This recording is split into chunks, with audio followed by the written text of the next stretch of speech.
Hello, welcome to this 1 week out from Christmas chat about foods that will are healthy options over this time. I've had quite a few people reach out saying they're anxious that they're going to go backwards or they're adding more kilos to 2026. And of course, that's going to be of concern. So here are some hacks that I know definitely make a difference around this time, and you still get to have the frivolities and fun and not feel like you're missing out.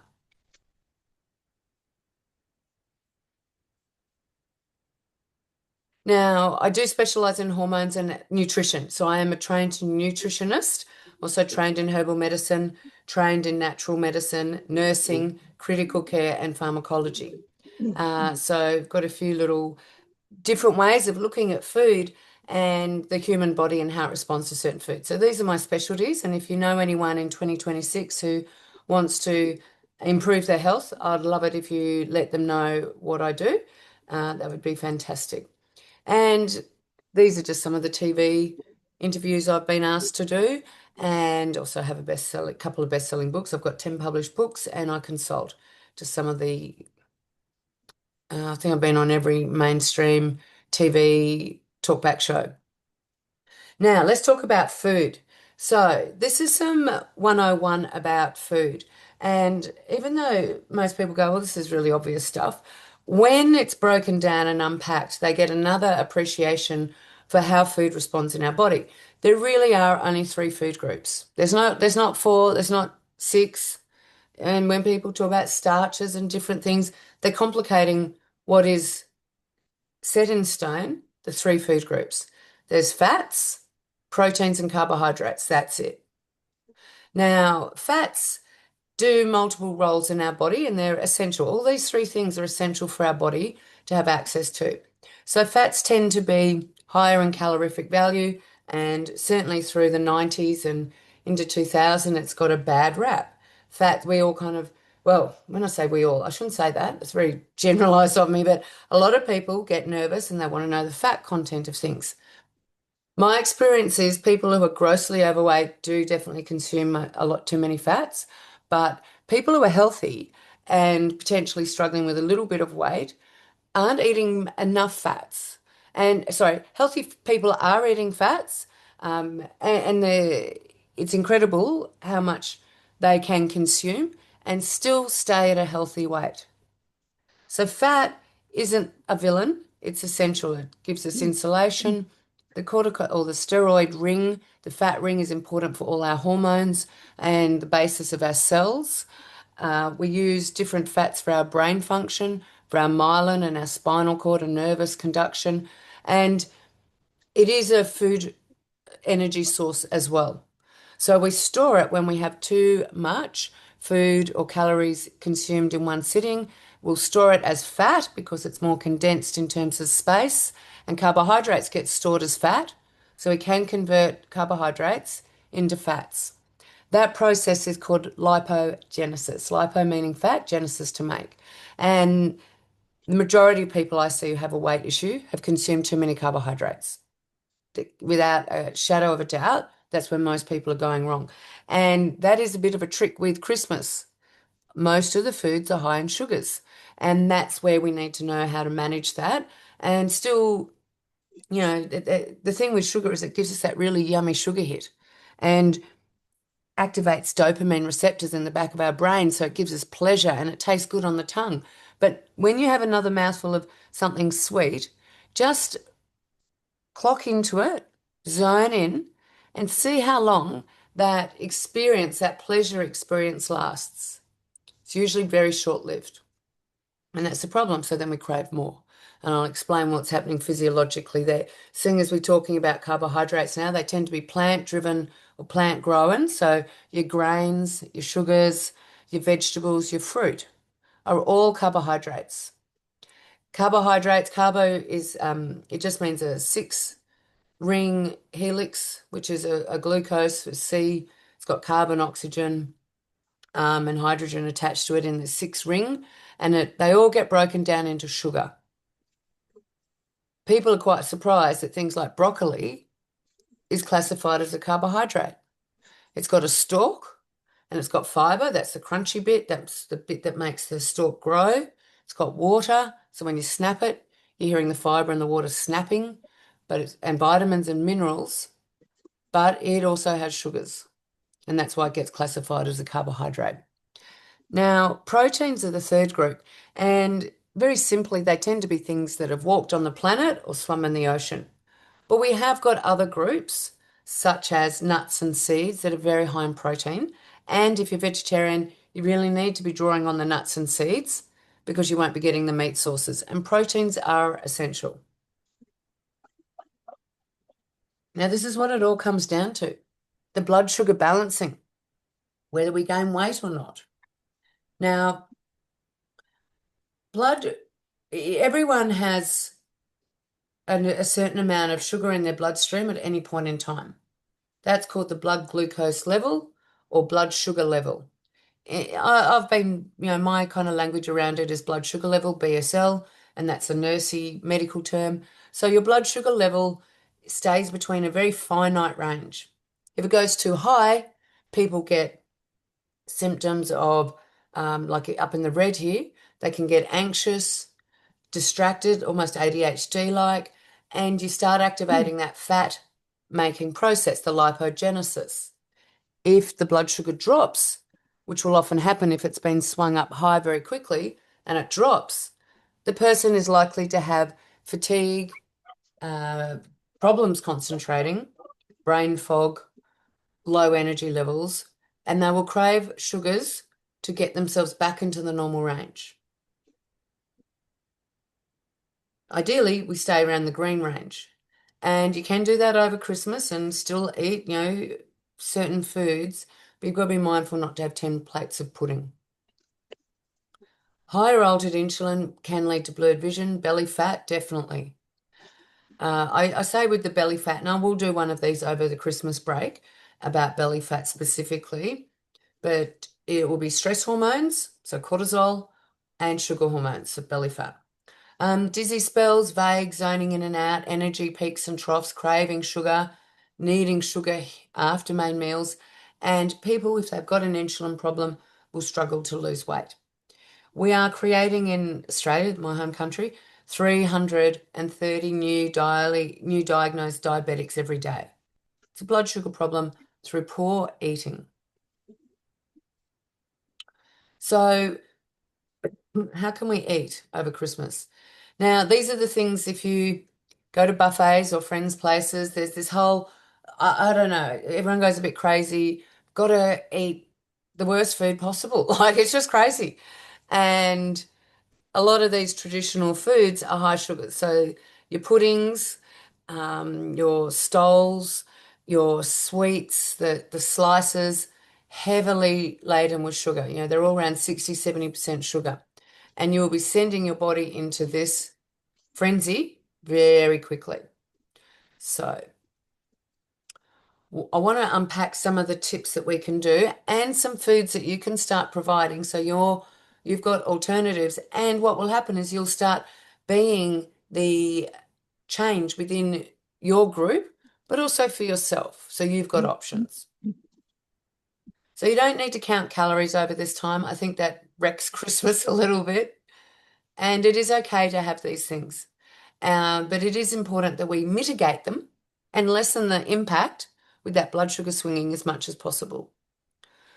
So these ones, you'll hear me say repetitively, decrease dairy. You don't need two thick, creamy coffee lattes every day over summer. Like you just don't need them.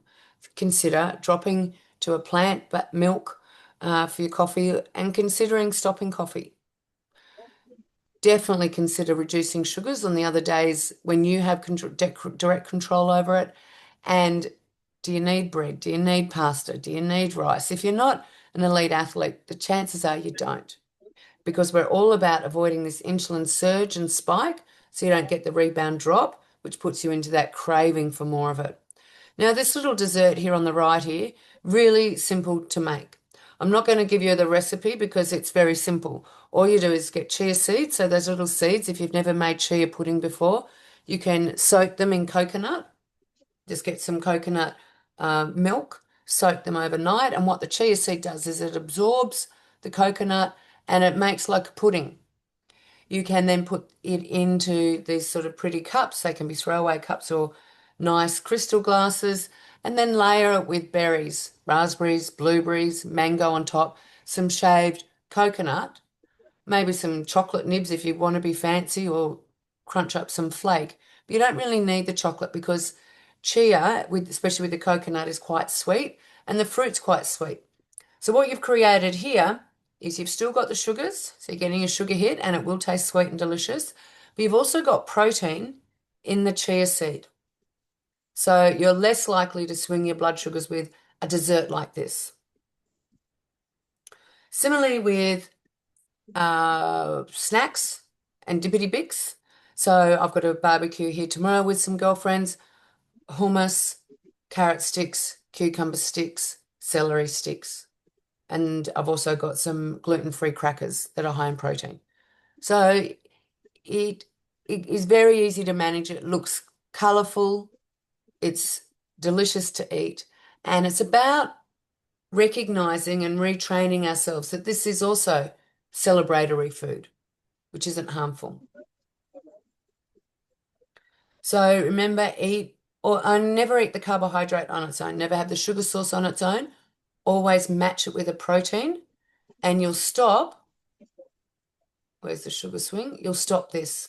So with the green, if you just have, let's just say you had fruit on its own, or let's just say you had a pudding on its own, or a macaroon on its own, or any other carbohydrate, sugar-rich food you can think of on its own. You're going to get, and let's say a Bundy and Coke, spirit and soft drink, you're going to get, after about 10-15 minutes, the release of the sugar from that product is going to cross in through your esophagus and your gut into the bloodstream, and your blood sugar is going to rise. Our body at that point is prompted to make insulin because the blood goes through the liver. The liver says to the pancreas, hey, the blood sugar's up. Can you squirt out some insulin? The insulin then goes and grabs the sugar, or it doesn't grab it, it actually sits on the cells, opens them up so that glucose can flood through into the cell where it's stored. If we've got too much of the stuff, we have to start turning into fat. Now, to offset that, the opposite hormone to insulin is called glucagon, and that is released when we eat protein. So by matching the two together, you get this nicer, less spikier blood sugar response. So instead of eating fruit on their own, if you had fruit with nuts, you're going to have this nicer spike. You're going to avoid the fat making time. So these desserts, and I've got lots of pictures to show you so you can recognize what would be healthy choices. So I can tell you, looking at this, most of the things on here are very high sugar and not a lot of protein.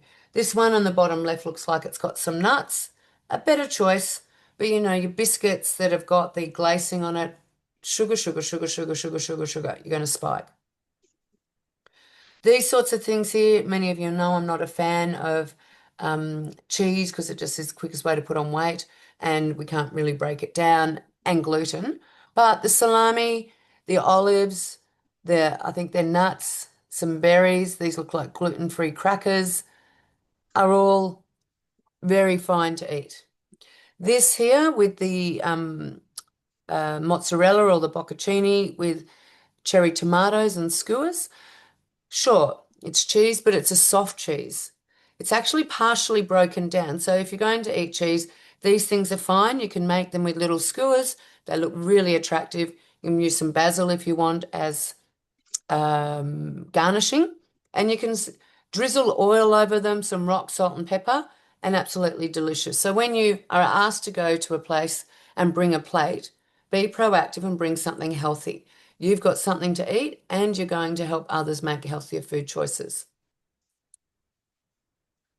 Now, this is a main meal. So as I said, I've got a couple of pictures so you can recognize healthy stuff.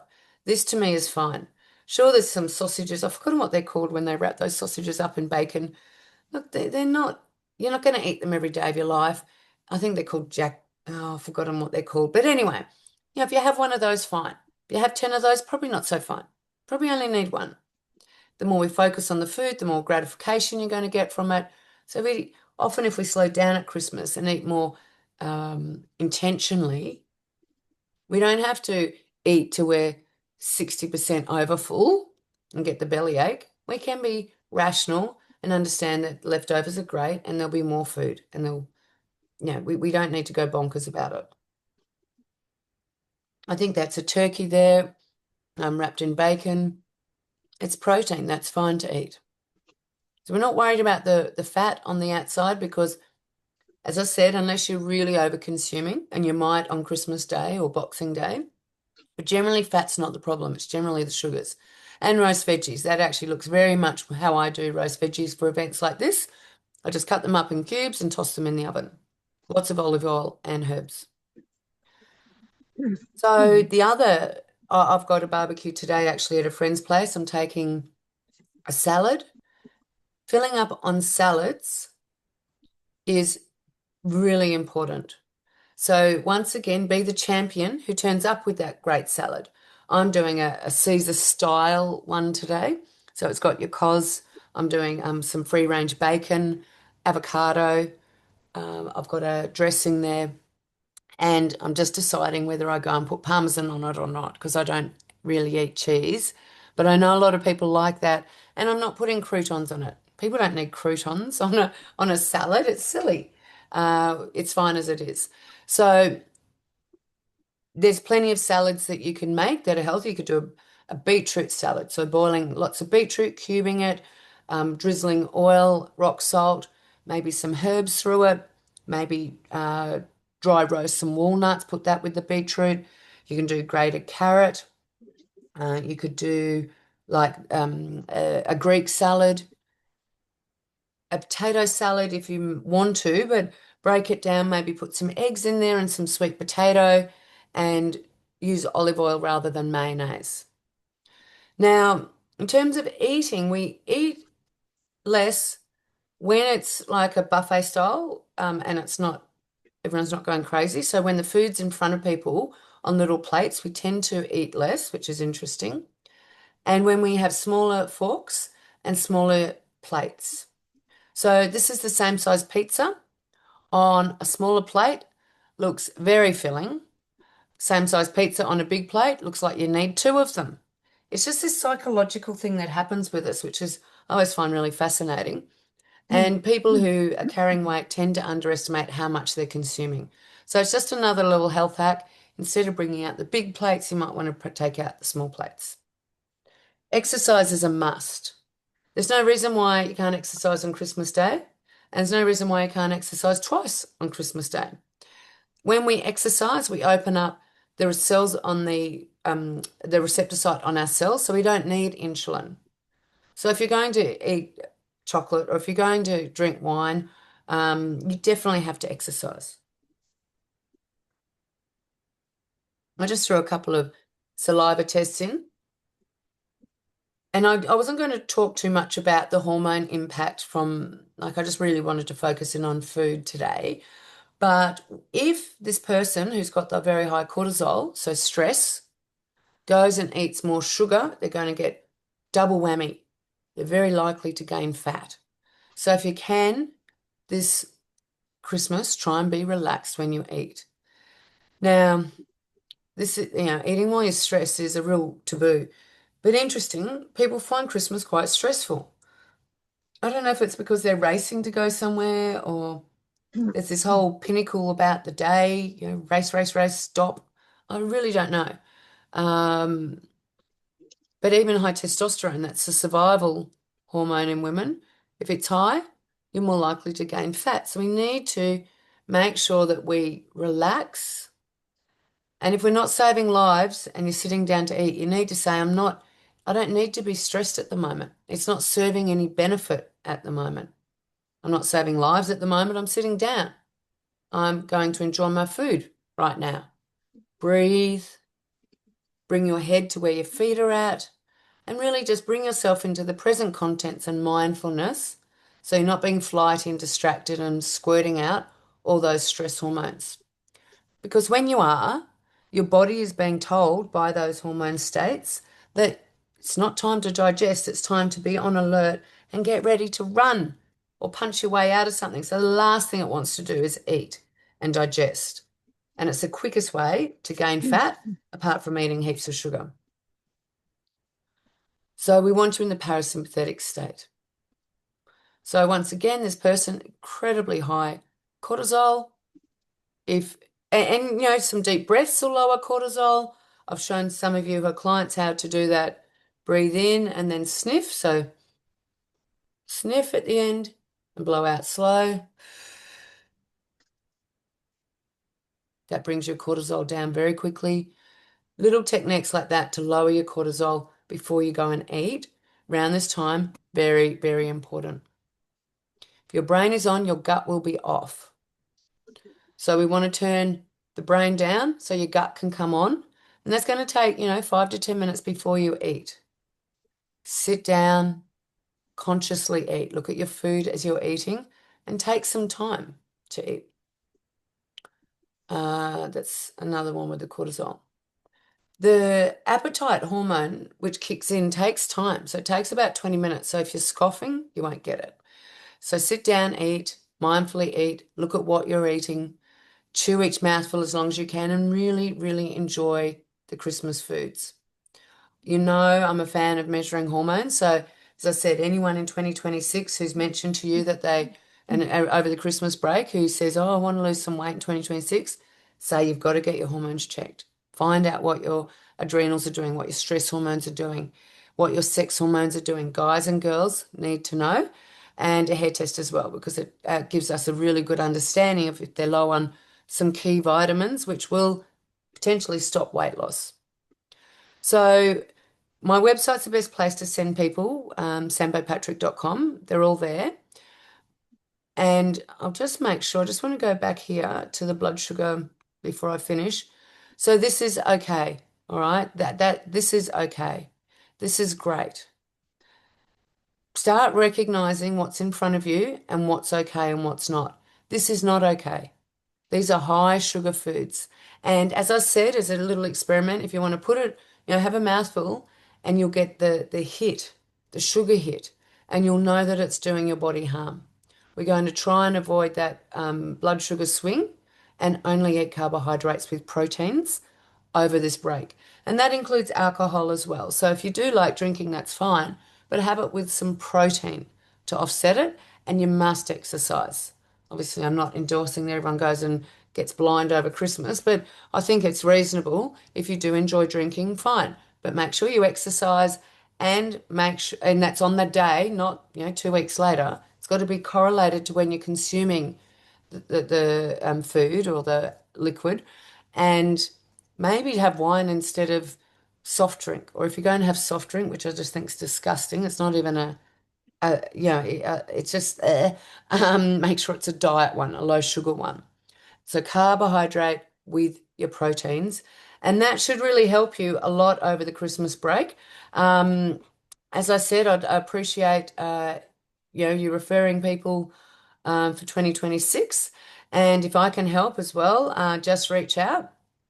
I'm never far away, and hopefully that helped you a lot. So thank you for dialing in.